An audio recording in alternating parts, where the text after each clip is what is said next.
wanted to ask you about Jeremy Scahill, your star. He has a book, Dirty Wars, but in all of his writing, and especially in the book Dirty Wars, he keeps himself in the background. Here, he's sort of the Christian Amanpour of your story.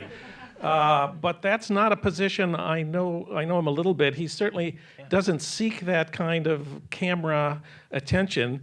Tell us a little bit about how you persuaded him to do this. He certainly is magnificent. His worried face carries so much of this film, both at the beginning and in these final scenes. Was he at all reluctant about starring in this film? Yeah, he was incredibly reluctant, and we were all reluctant about the idea of making the journalist a protagonist in the film.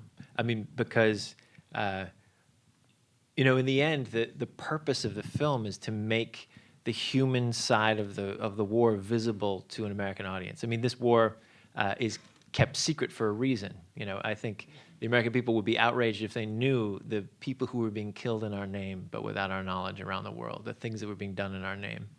But I mean, we've both been war reporters for over a decade, and I've made a dozen half-hour films in Iraq and Afghanistan and the rest of the Middle East.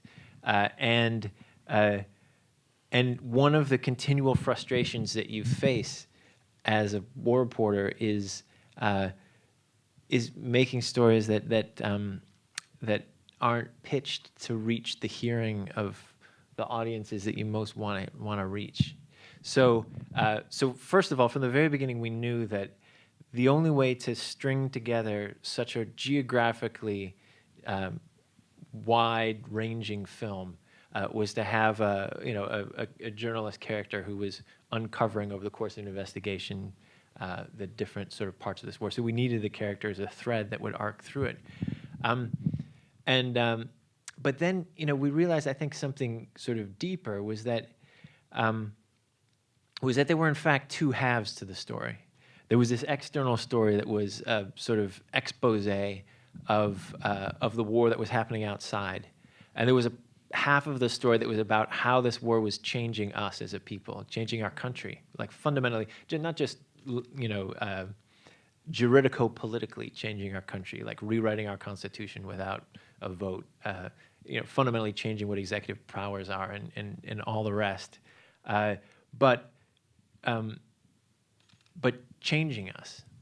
And those changes become visible through Jeremy. I mean, Jeremy's supposed to be the proxy through which the audience is allowed to experience empathy with people who were separated from by massive cultural and geographic distance. And so he was very reluctant, but was absolutely necessary as a character to make this work.